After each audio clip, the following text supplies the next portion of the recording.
Welcome to the Energy Capital Podcast. I'm your host, Doug Lewin. My guest this week is Bret Biggart. He is the Chief Executive Officer of Freedom Solar Power. Freedom is one of the largest solar companies in the country, top 10 by size, around 500 employees, and probably the largest or among the largest within the state of Texas. I thought it was a good time to do an interview with a solar entrepreneur, given all the changes going on with the tax credits. But here's somebody who's employing a whole lot of people, is worried about the future of the industry, partially because of some of the changes made in DC, but is determined to innovate and is in fact doing that around financing, where there are tax credits that can continue for leased systems for the next couple of years.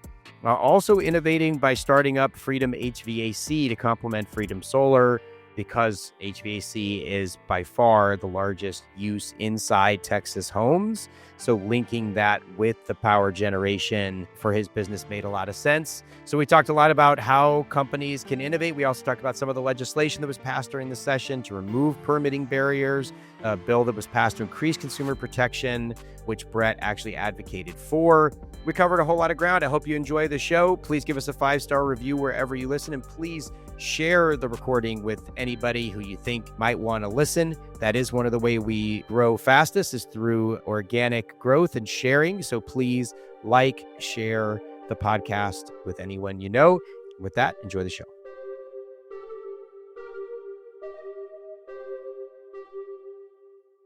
Bret Biggart, welcome to the Energy Capital Podcast.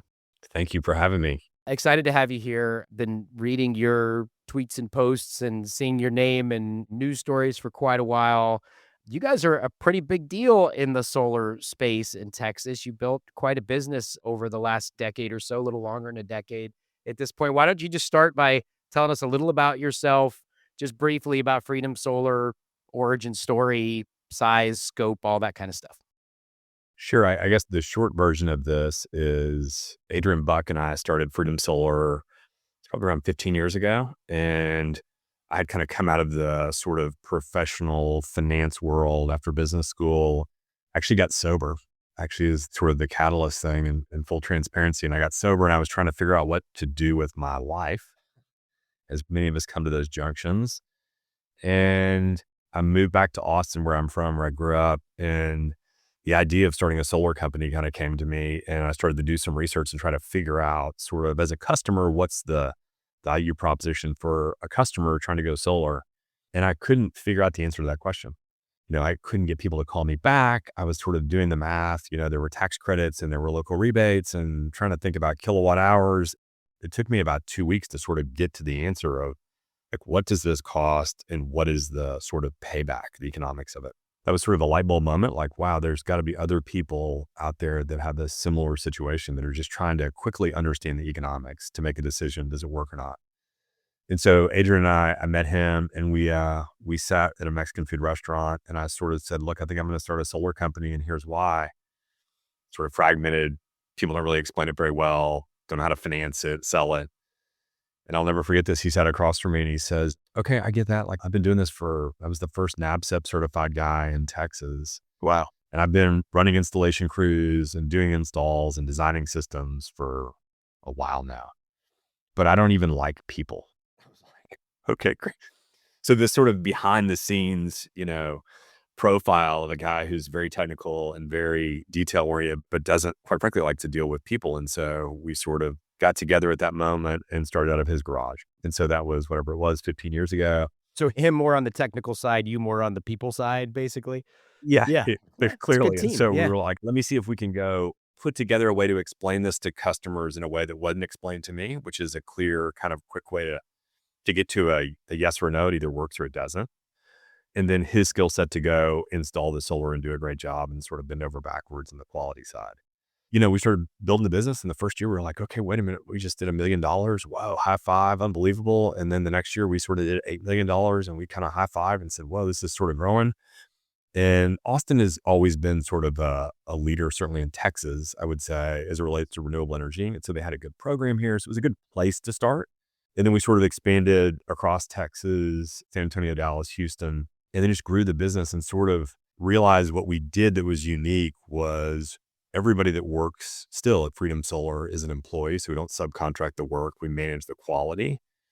And so our salespeople are W-2 employees and our installers are obviously the same. And so in an industry that is sort of gotten to a point where those two things tend to splinter, you have like sales organizations and install organizations.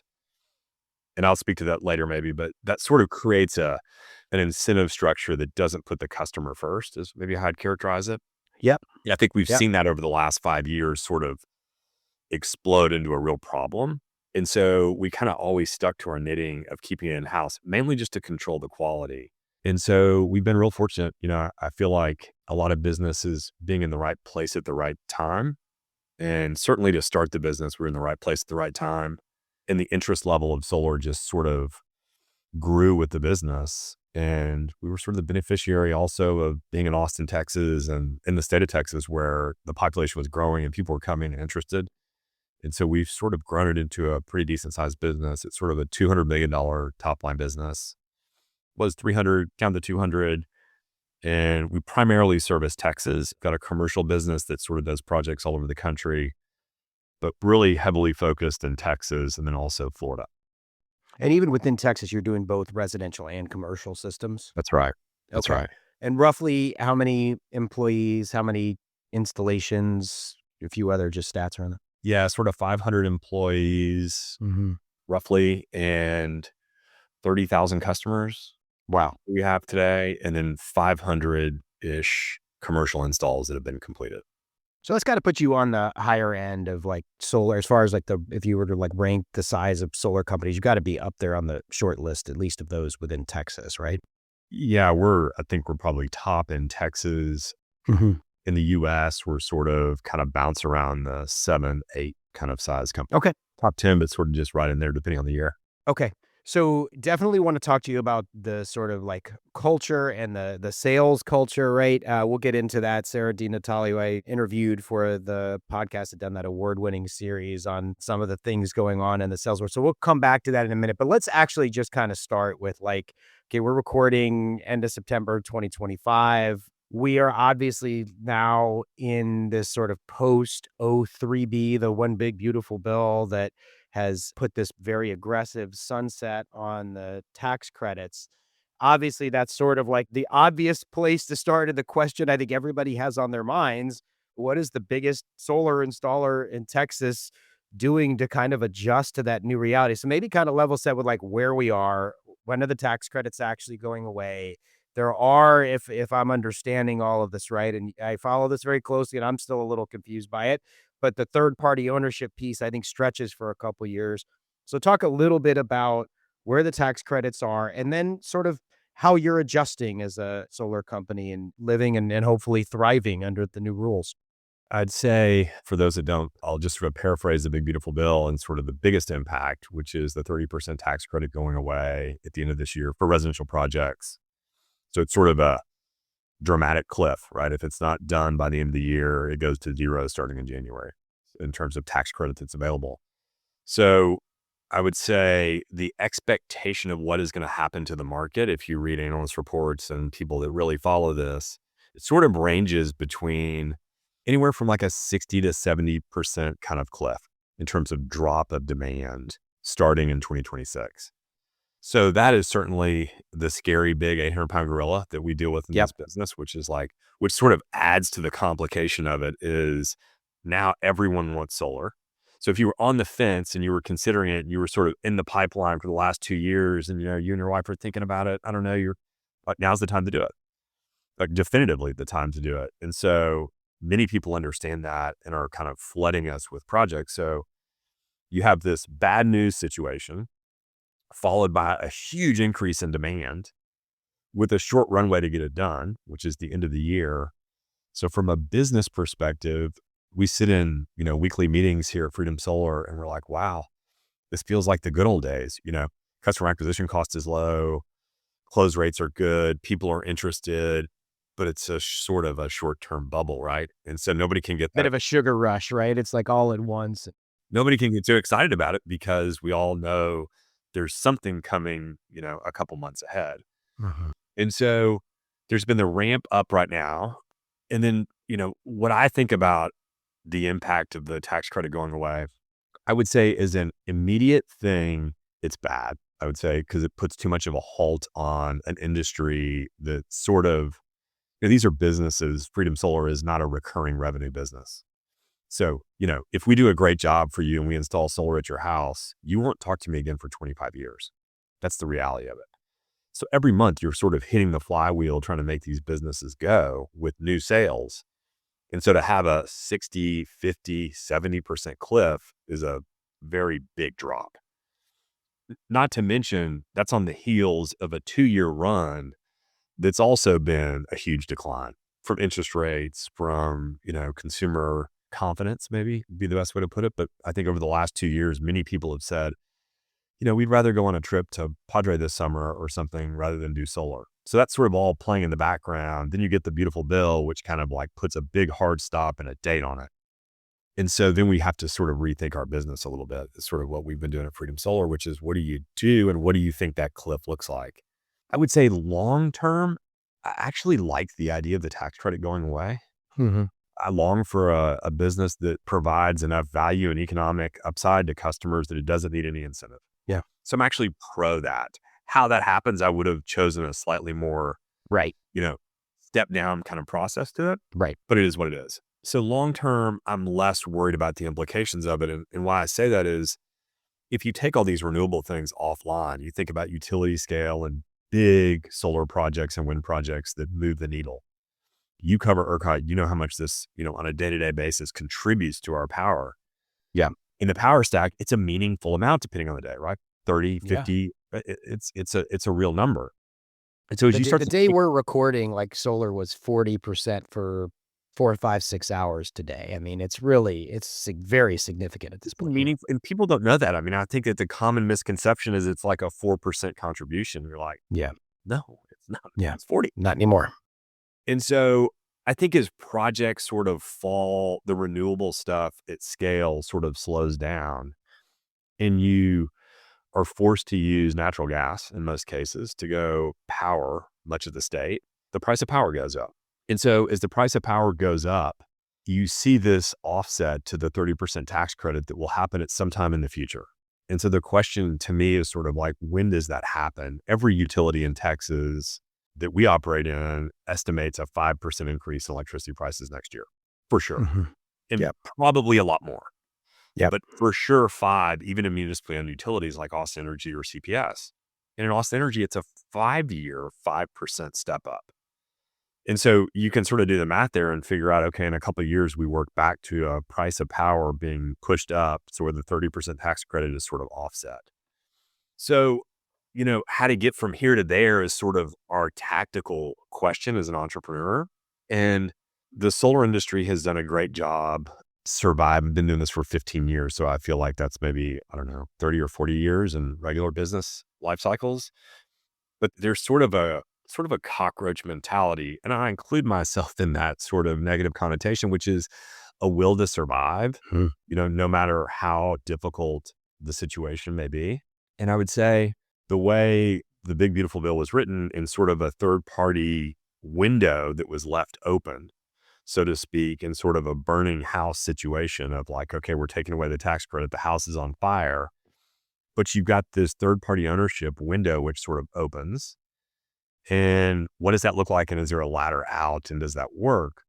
What I'd say today is there are lots of creative structured finance products that are coming to market that take advantage of the tax credit that exists on the commercial side for the next couple of years and allows that to flow through to the residential side. Yeah. Now, I don't think that's Trump's intent personally, but that's what's going to happen. And if you were to look at the economics, this was sort of the aha moment for me.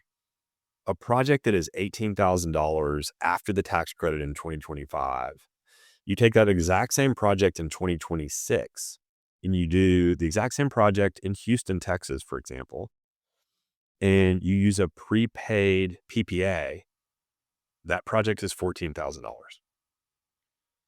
Because that project can take advantage of domestic adder content, There's some regional areas like Houston where if they're traditional oil and gas industries, you get an additional 10% tax credit. Wait, that stuff is all still there? The, like, energy communities That stuff? stuff is all still there. Wow. And you can take Okay. advantage of it through the commercial side. So if I'm a customer, I do a prepaid PPA, which means I buy the power on the front end. I pay $14,000.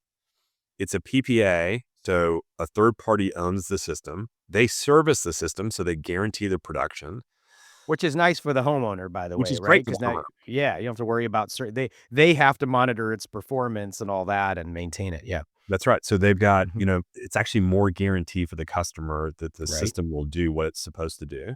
And then at the end of the 5-year period, on year 6, it transfers to the homeowner at no cost. So that's just an illustration to show there are creative, structured finance ways to go solve this problem. And so if I go back to the cliff again and you say, okay, well, how steep is the cliff in January? I sort of don't know the answer to the question, although I'll tell you, I'm less worried about the cliff today, given these new products that are coming online, than I was 2 months ago. Because I think the economics to the customer are, quite frankly, in the example I just gave you, not only are they the same, they're better. Yeah, well Now, can a customer understand that? yeah, Those are all questions I don't know the answer to, yeah. but mathematically, that's the case. Yeah, and look, I think also, like, when you're talking about, like, 5% increases, like, typically, like, for instance, I did a podcast with Energy Innovation, and they did some modeling and showed that, like, residential bills were going up 20% over I can't remember if it was 5 or 10 years, whatever the period was, but they made the point to say that's 20% over and above what it would have been otherwise. So without O3B, like, bills were going higher just because of energy inflation, right? We've That's already right. seen everything's getting more expensive from eggs to car, and then you add tariffs to it and all that kind of stuff. Like, you got even more inflation happening, more cost inflation of various goods and services, and then add to that now the tax credit's gone. So I think that's exactly right. I think we're going to see much higher bills and having those kinds of structured finance and making that very intelligible to customers, helping them do that math and understand what that means. Brett, one of the things I wonder about is transferability. So, like, if you do that, you sign this sort of PPA and a third party owns it, and then you sell your house after 2 years or 4 years or whatever the period is it easier, harder, or the same for then a new homeowner to like pick that up? It's super easy. They've got the transferability. There's sort of a pre-qualification piece to it, or you can just buy out whatever's left on the lease or the loan, depending on what time frame it falls into. But it is transferable. Yeah, you could buy it out, but, like, if you're a homeowner and you've just sunk all that money in and then you leave in a period I think this is one of the biggest barriers to a lot of homeowners, like, Yeah. how long am I gonna stay in the house and how long is that payback? What are you seeing with your customers? I understand what you said about, like, we would sell them something every 25 years, but presumably you live in a community where you're selling a lot of these. Have customers told you, "Yeah, when I sold the house, I was able to get more money for the house because of the solar panels," or they paid off the rest of it? Is it a mixed bag, or some people saying it made it harder to sell? What are you hearing? Yeah. So it's a little bit of a gray statistic, Mhm. but the Wall Street Journal did a great article a couple of years ago about solar systems and the value that they provide in the resale to a home. And so if you had two homes that were identical on the same street and they're just on opposite sides of the street, one has solar and one does not, exact same home, that the one that had solar on it, it was like $4,000 for every kilowatt Mm. that you put on the home, in additional value to that. Now, I say that's great because that's California where you're paying whatever, 26 cents a kilowatt hour. Oh, 26 would be a bargain in California. I think you're paying like 35 or 40. Yeah. Yeah. And it Yeah. peaked demand 60, right? Mhm. Right, exactly. But there is some increase into the value of the home, but I haven't seen any studies done in Texas. Typically what happens is real estate agents contact us and say, okay, what's the deal? There's a solar system on this house. What does it do? And you sort of provide them with some modeling and say, look, this is going to save X amount of the remainder of the next 10, 15 years. And they sort of price that into the home. Got it. Got it. Yeah. So it is kind of a mixed bag. But yeah, I think that's an interesting one, particularly as we start to get into talking about third party ownership and these different kind of creative structured finance. I think as much as possible, as if the sales process and education process wasn't difficult enough, I know. helping homeowners understand that piece of it, because I think that is a big barrier for a lot of folks. I want to ask you also about, so we touched on this a minute ago, but I want to make sure we don't lose this point because I think this is very important for listeners, particularly those that are either considering solar themselves or, know whether it's family member or neighbor, whatever, friend from college, whatever. And a lot of the listeners of this podcast, Brett, are in the energy industry. So they're probably people that are getting a lot of these questions from their friends. And one of the things I tell people when I'm asked about this is ask the company, how is your sales structure set up? Is it commission based? Are the employees in house? Are they outside contract? Because some of the stuff that I read in that Sarah Di Natale series, it was really wild. I mean, some of the sales culture stuff is just terrible, just selling people systems that were sized completely inappropriately for their house and all that kind of stuff. I know you were very outspoken when that series came out that, like, your company's called Freedom Solar. You're not a guy that wants big government regulation, but this is a clear case where consumers do need some protection. There was a bill passed during the last session, but you guys do things differently. Can you just talk about A, what your company does, and B, a little more broadly from an industry perspective, what should consumers look for in a company to make sure they're not going to be taken advantage of? Yeah, let me start by saying, to your point, the name of our company is Freedom. I never thought I would be some outspoken advocate for regulation. Never in my wildest dreams would if you would have told me 5 years ago, you're going to be very outspoken about demanding regulation in the industry that you operate in. But that's what I was doing in the last year. And I would say the reason for that, I don't, it's hard to put a finger and say, well, let's give everyone the benefit of the doubt, maybe for the sake of this comment, which is you have an industry that was set up with a very low barrier to entry. And so if you have an in-home sales organization, which are typically sort of aggressive by nature, think of selling you encyclopedias in the 60s.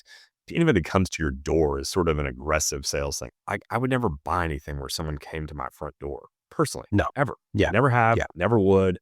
Right. And they'd probably get chased off. But there are people that do, sort of shockingly. And those people tend to be the ones that are most taken advantage of, which is someone shows up at the door and sort of promises the moon in terms of what a solar system can do, how much it's going to save you, sort of willing to say whatever it takes to get you to sign on the dotted line to commit to it. They're paid 100% commission based on whatever the price of that contract is. So they're incentivized to do one thing. They came from wherever they were to Texas to go do this for a summer, for example, and they're trying to make as much money as they can. So they'll sort of, the temptation to say a bunch of nonsense is there very heavily. They're incentivized to get a bigger contract. And then they take that contract once you've signed it as a customer, and sort of unknowingly, I think in most cases, they just turn around and sell that contract to a subcontractor to go install the work. So in its worst version, you have someone selling something that is incentivized to sell it as expensive as livingly possible. Yeah. Not good. And to say whatever it takes to do that, which is totally ridiculous. And then turn around and throw that contract to an install company who's incentivized to do what? To install it as cheaply as possible to make whatever margin they can on it. In both of those cases, you have two outstanding opportunities to get your face ripped off as a customer. One on paying too much, and two on getting a lousy installation.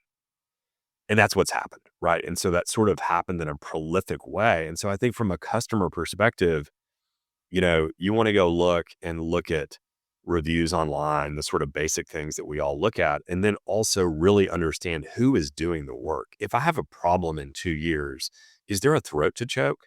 Who is doing the work and who's responsible? Are they going to pick up the phone when I call? Is there going to be somebody on the other end of that when I call? Yeah. And so I hate to say it, but the sort of idea of, historical performance indicates some kind of future prediction kind of applies here, which is, if you're buying solar from someone who's based in another state far away, it's a sales organization, your chances of those guys being around is pretty low. And so sort of some basic due diligence around contracting, who's doing the work, making sure it can't be subcontracted, warranty work, performance obligations, those kinds of things. And then just sort of a gut check, which is go online and read some reviews and see what people say and start with the worst ones. I hate to say that, but that's sort of, let's just start at the bottom of the pile here and work my way backwards. just doing that basic exercise will eliminate, in my opinion, sort of 80% of the people that are out there. Yeah, that makes a lot of sense. So you said you're pro-regulation on that one. I think that one was Senate Bill 1036, if I got it right. We could put a link to the bill in the show notes. There were also some that removed some regulatory burdens. And here's where, I'm guilty like every other human being sometimes of negativity bias, but let's give the Texas legislature some credit for passing Senate Bill 1202 and 1252. I think it was 1202 was the one you were keyed into more, but you can correct me if I'm wrong. But both of them make it easier for homeowners and business owners that are trying to put in backup power systems. Can you talk a little bit about that? And I also think it's just kind of fascinating, Brett, like the juxtaposition here. We've got a state government that's trying to make it easier for people to get these systems, while unfortunately on a lot of levels, maybe not with the tax credits a little bit on the residential side, but even the bulk solar level, you got all these federal agencies now trying to make it harder. So shout out to Texas for trying to make it easier for people to get energy resources at their place. But you want to talk about 1202 and or 1252 from the recent legislative session? Yeah, I think to your point, those were both sort of bright spots that came out of the legislature, which were, I think the intention here is about how to speed the process along in terms of a customer says, yes, I'd like to go solar. They sign a contract. They're ready to move forward. What happens next?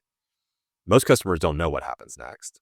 But what happens next for a residential project is a lot of different steps, right? You're involved with local jurisdictions, so AHJs, which 1202 addresses, utilities, rebates, paperwork, federal stuff in terms of tax credits, to your point. So sort of federal, state, and then AHJ step on, then add utilities to that. Oh, and then by the way, there's also homeowner associations. And AHJ's authority having jurisdiction, right? So that'd be like your Right. city or county or whoever. Not county usually, but No, usually it's usually city, the right? city, but it's there's like 653, I think, in Texas. Oh, wow. So a lot of them. Yeah. And so you had this weird mix, to your point, of like, okay, you've got basically every level of sort of jurisdiction involved in one residential transaction. Federal government, the tax credit, state here, and then, a utility and an AHJ, and then maybe an HOA if you live in an HOA.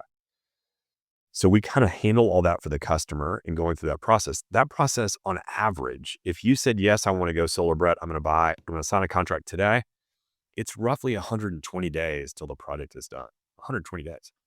That is all a function of sort of those hoops, submitting paperwork and permitting documents and.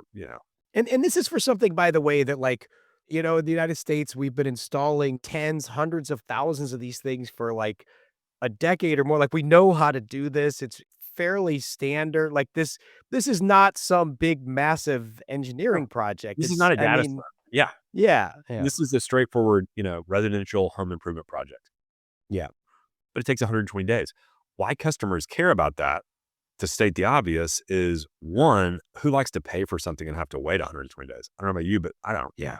No. But more importantly, if you add to that in our business, hundreds and hundreds of projects a month that are on that sort of spectrum, you're adding cost. And so it just drives the price of solar up. So how do you make this happen faster? And so I think the intent of 1202 is like, listen, on the front end, when you're submitting a permit, there's a quicker way to get a turnaround. There's a sort of a required quick turnaround. But there's a small detail to this. I don't want to get bogged down on it, but it's a qualified person. You could use a qualified person in the AHJ to approve the permit. So that's one part of 1202. And the second part is to conduct the inspection. So a third party could be involved. So if you're in a little AHJ, they don't have a lot of resources, they make a list of what is a qualified person. And that's sort of the sticking point of this, which is if you're an AHJ and you're like, hey, wait a minute, I'm in Plano, Texas, for example, and I don't want the state government to tell me what to do. We have our own process here, by God, and that's what we're going to do.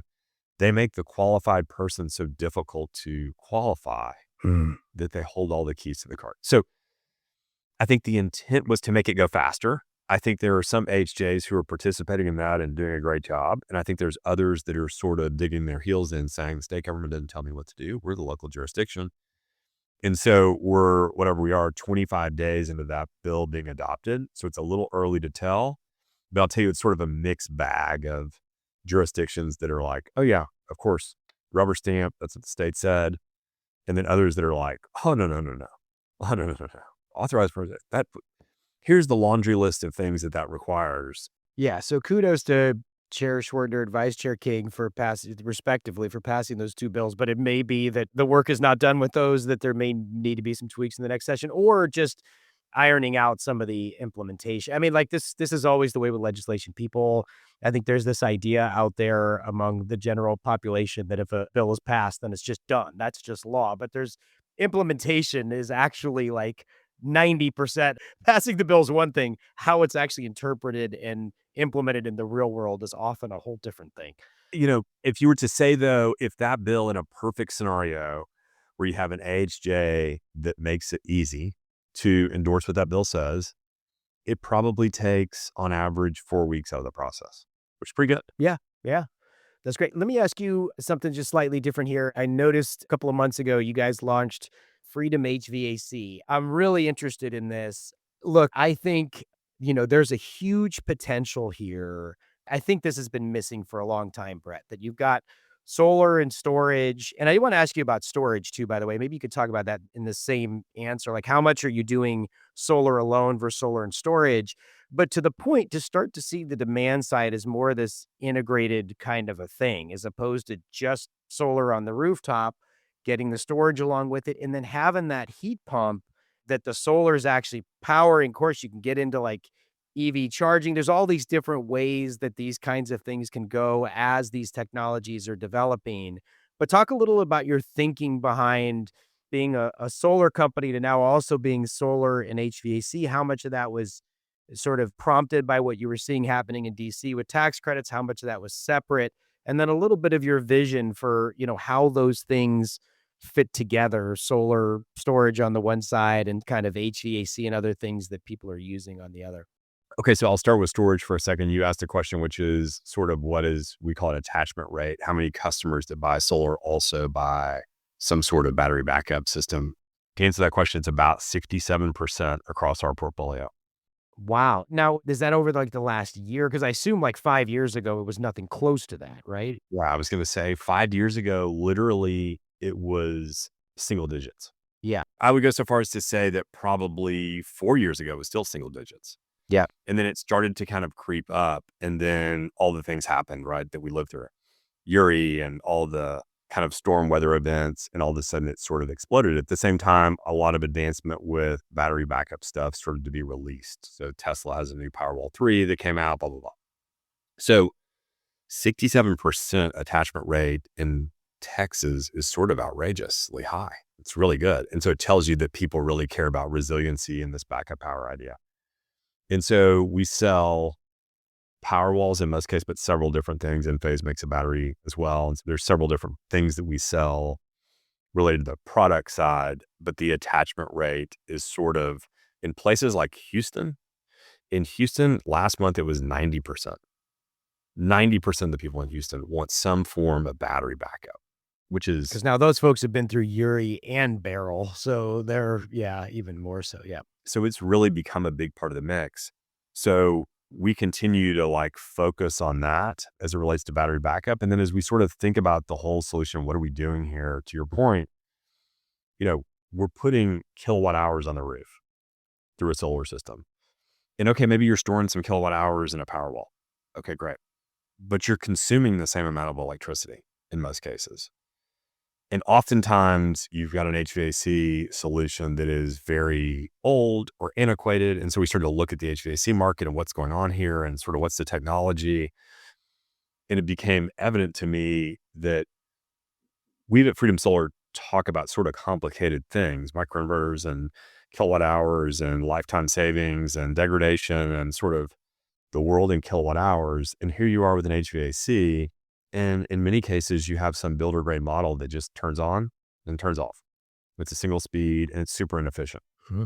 So, the bad analogy I'd use is it's sort of like building a race car and putting a motor in this thing that's got a souped up motor, which would be your solar system, but then putting old tires on it and saying, go burn a couple laps on the track. It's like, well, it's not going to go that great.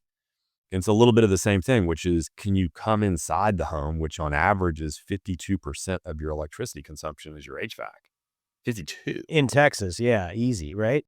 So what is happening in this world? And so we started to dig into that sort of the beginning of the summertime.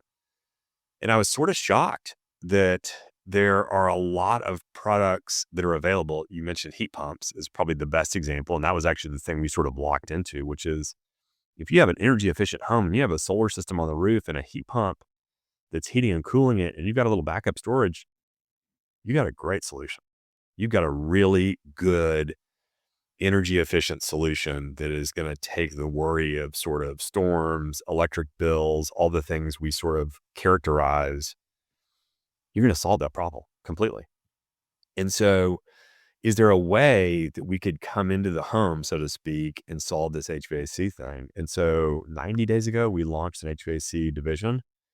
And there are parts about that business that I'm just like so giddy over. I don't want to geek out on this call and tell you, but like I'll Oh, characterize please do. No, geeking out is all I do on the show. Yeah, yeah. but some of them.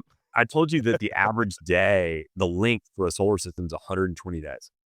Mhm. So yes, 120 days, we put a solar system on your roof.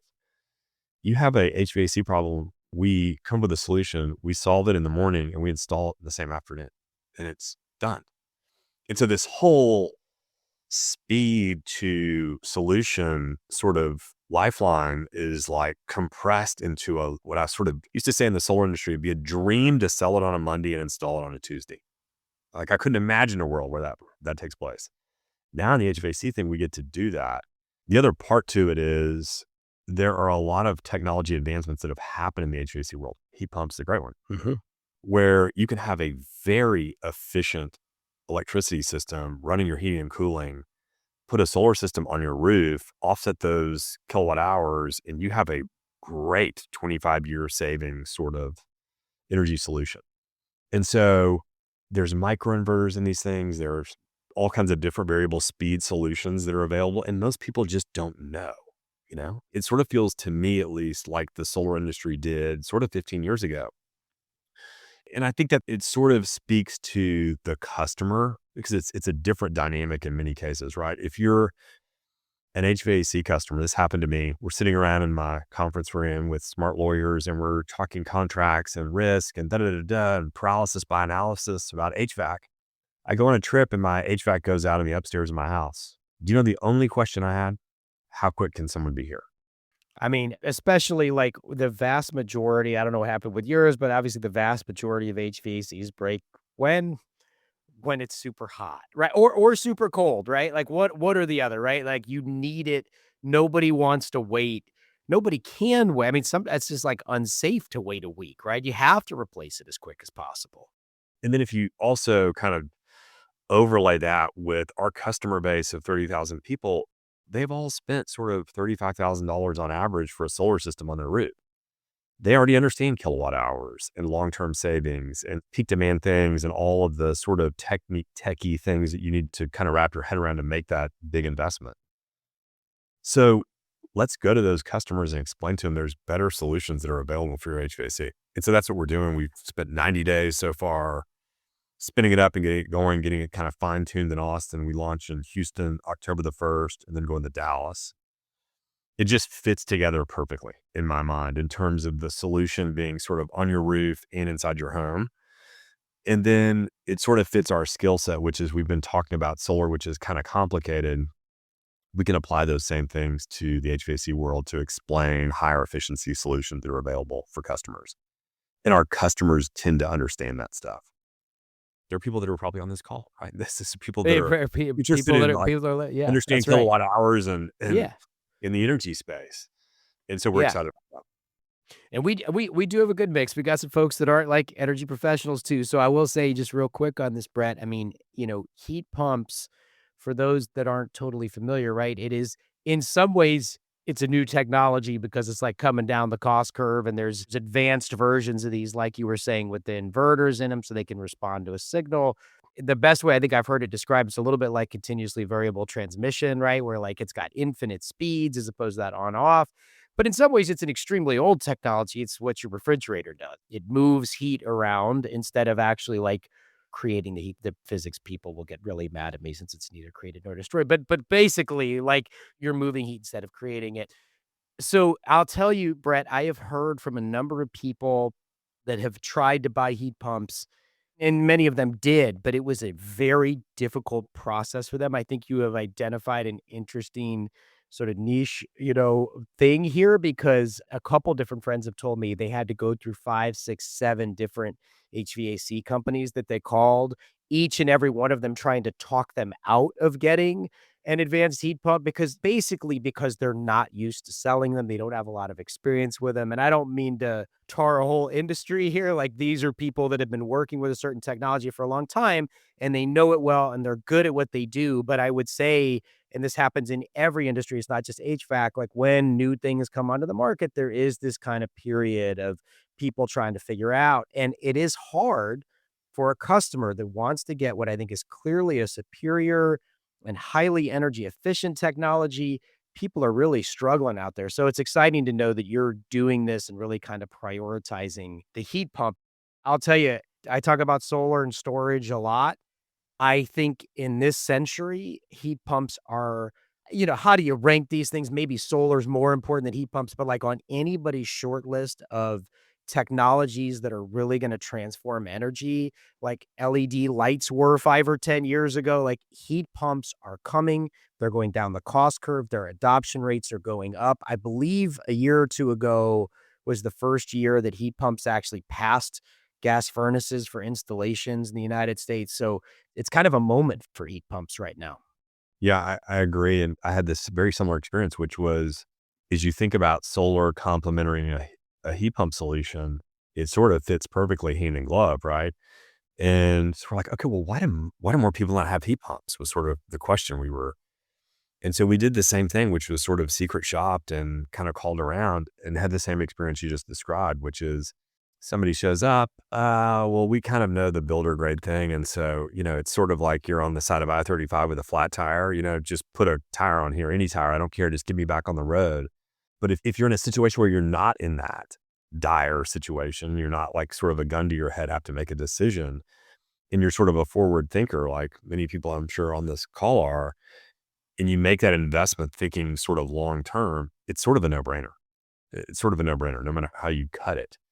We say the same thing. We think the moment for heat pumps is now going forward, and it's really complements sort of what we do. So it's a good fit. Yeah, I think the other problem I've heard from people that are trying to get heat pumps is even if they can get past that barrier with the HVAC company where they're not trying to talk them out of it, when they get past that barrier, then they're like, okay, great, we can move forward. We'll have this heat pump for you in 2 weeks because like they're not stocking them. They're stocking the builder grade stuff, the Yeah, that's right. minimum code requirement stuff. I assume you're saying you can install it the same day. So is that part of the business model is actually having the heat pumps closer and being able to install them quickly? Yeah, in the first day of business school, my professor at Rice walks in and he says, I'm going to teach you everything you need to know about business right now. Every company is either cheaper, faster, or better. Pick two. You can only be two of those things at one time. No one can be three of Yeah. those things.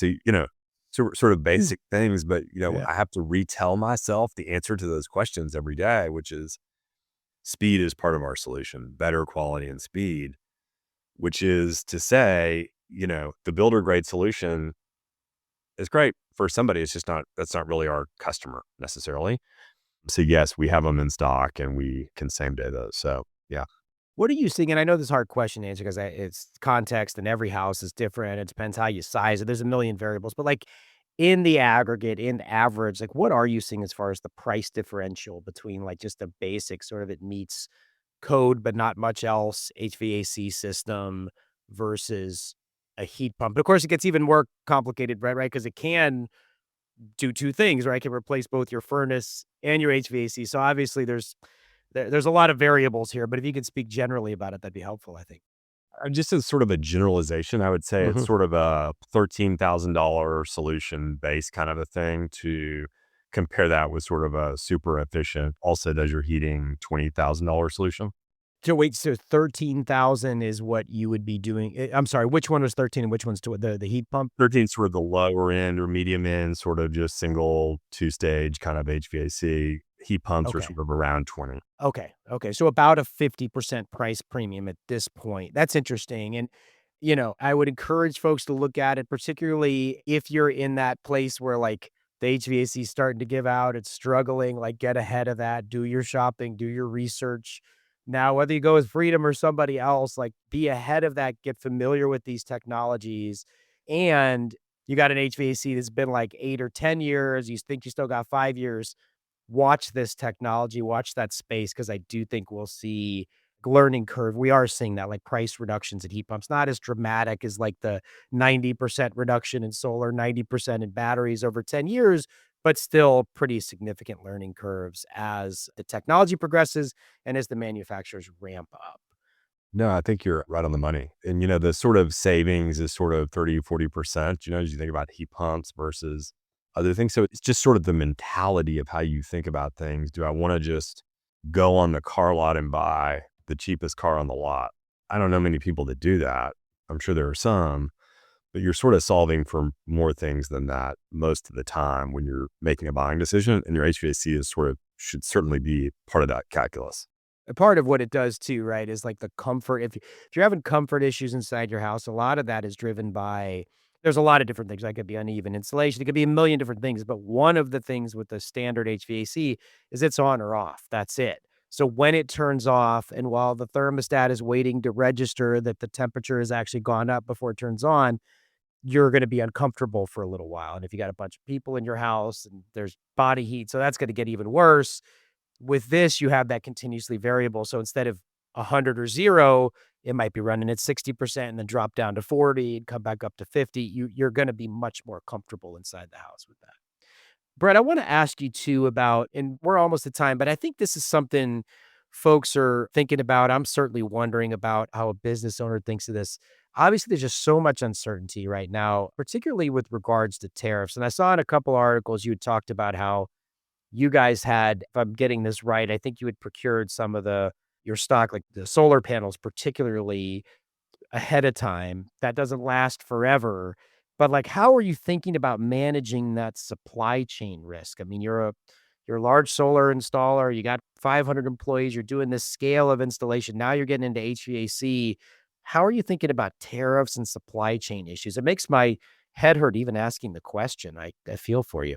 As if the exterior market, right, the decisions of consumers is not enough volatility or incentives. Right. Oh, well, within here, there's also a lot of volatility, which is how you procure equipment. And so I would say, I mean, this is my honest answer about it. It is so hard to predict what is going to happen in that arena. We got lucky is what I'll say. And we procured a bunch of equipment, sort of the beginning of the year, which lasted us through the end of this year. And then it's going to be gone. And so then the question is, okay, well, would you like to bet on a horse? Is there some solution here for whatever the thesis is that you want to go spend whatever, 10 or $20 million procuring equipment just to bet against? I would tell you that I wouldn't do that at the moment. I'm not doing that at the moment. Too much uncertainty, right? And that speaks to a bigger problem for our economy. If a lot of business owners are doing that same thing, they're not spending Right. money. That's problematic. Yeah. And so it's wild. I'll just use an example, but the majority of the modules that we sell today are the ones I procured at the beginning of the year. There's a handful that are sort of in leases because, here's the other variable. There's lists of ABLs that are required for lease products. So if what I just told you is true, which is 2026 will look more like a third-party owned solution for customers, then the list of what you can use is definitely constrained to what's approved by those lenders. Oh, yeah. Okay. Yeah. So that's a shorter list. And then within that shorter list, what is considered to be US made? Because there's an additional tax credit for US made. And what does US made mean to get the domestic adder content piece? Well, it's this, it's that. We change our mind. It's different tax opinion. It's sort of so gray at the moment that, I'm not taking a bet right now. And the price of modules right now at this moment just went through the roof because of all the demand that's in the market right now. And so once that burns off, right, and we get to the end of the year, the tax credit goes away, there's some sort of cliff, which is hopefully more like a slight downturn, but some decline of some sort. Who stays and who can make it, the tide's going to go out. and you're going to really see who can be there. And it's sort of hard in this industry. You've covered it. I've been living it for 15 years. SunPower, which was an investor in Freedom Solar, albeit a small one, less than 5%, was a $10 billion company 3.5 years ago. $10 billion company. Filed bankruptcy, went from Chapter 11 to Chapter 7, sold its assets, and is worth nothing. Sonova, financing business, Houston, similar situation. So you look around and you say, well, what are the characteristics of a company that's going to last? And it's sort of hard to navigate that at this moment, given what we've just seen, which is if you said, oh, well, if they're big, they're going to last. Well, that's not true. Yeah. They might fall harder. And so the thing that keeps me coming to work every day and sort of still very jazzed about the solar industry is it feels a little bit like, if you can make it through these as a business owner, these challenges that we've been faced with for the last 2.5 years, and sort of the big, beautiful bill being sort of the last punch in the face, hopefully. If you can make it through these things, I feel like the horses left the stable for solar. I mean, I still feel like the economics are good in most places. People understand that it's the right thing to do by the environment. There's a lot more reasons to say yes than no.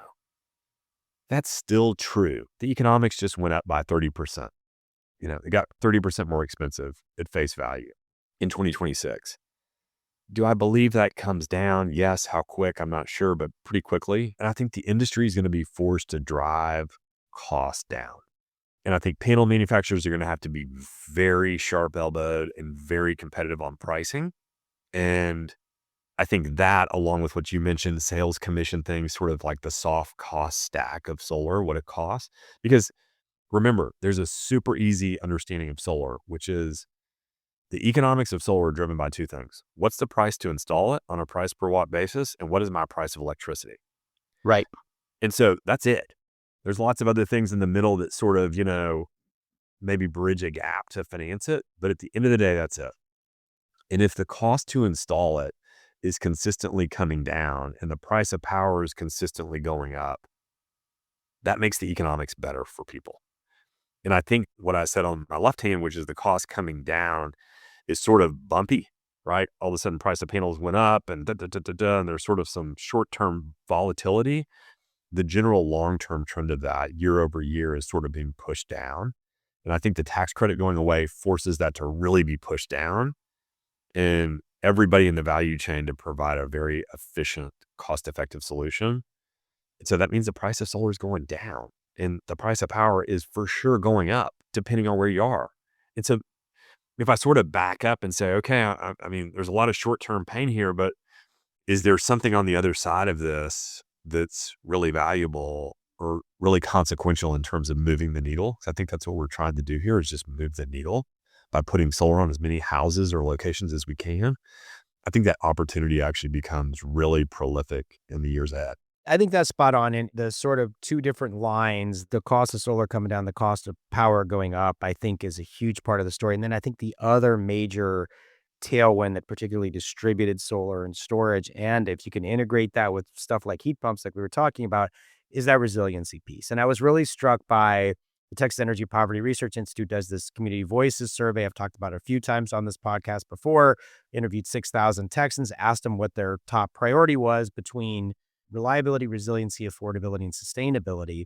And they defined reliability as the grid having enough supply to meet demand. Resiliency is the ability to take a punch, you get extreme weather, you can keep power on at your house, right? Resiliency was number one. And reliability was actually number four. I think this is the policymakers are all focused on reliability, understandable because of Winter Storm Uri. It was such a traumatic thing. But the consumer, I think rightly, is seeing it as if there is a Winter Storm Uri, if there's a Hurricane Beryl, any of those things happen.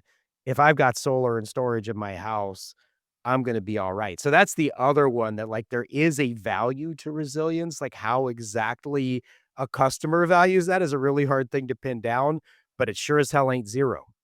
No, I agree. I asked a question around this place probably a year and a half ago. And the question was, why do people go solar? And so a lot of scurrying around, and it was hiring a consulting firm with a bunch of very smart MIT computer science guys. And so they did a bunch of surveys, and they finally came back to me and they said, okay, we have your answer. I was like, wow, I can't wait. Spent hundreds of thousands of dollars for this answer. Please tell me. And the answer is not too dissimilar from what you just said. Number one reason people go solar, energy independence. Mm-hmm. This idea that I can control my destiny is a really innate thing. And it's certainly a Texas thing. Yep.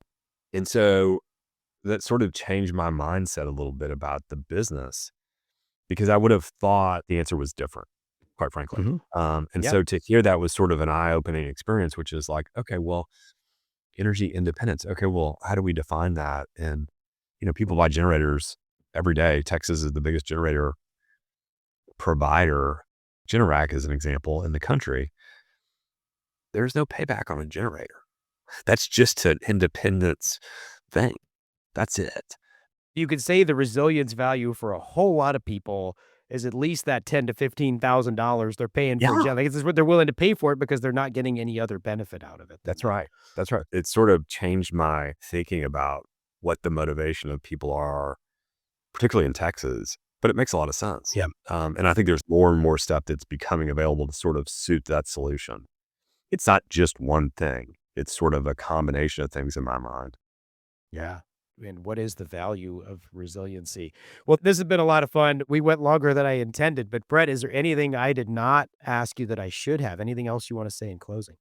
No. This has been super fun, and I really appreciate it. Thanks for having me. I'm honored. Yeah. Thanks for being on the pod, Bret. Appreciate you. Thanks for tuning in to the Energy Capital Podcast. If you got something out of this conversation, please share the podcast with a friend, family member, or colleague, and subscribe to the newsletter at DougLewin.com. That's where you'll find all the stories where I break down the biggest things happening in Texas energy, national energy policy, markets, technology policy. It's all there. You can also follow along at LinkedIn. You can find me there, and at Twitter, Doug Lewin Energy, as well as YouTube, Doug Lewin Energy. Please follow me in all the places. Big thanks to Nathan Peavy, our producer, for making these episodes sound so crystal clear and good, and to Ari Lewin for writing the music. Until next time, please stay curious and stay engaged. Let's keep building a better energy future. Thanks for listening.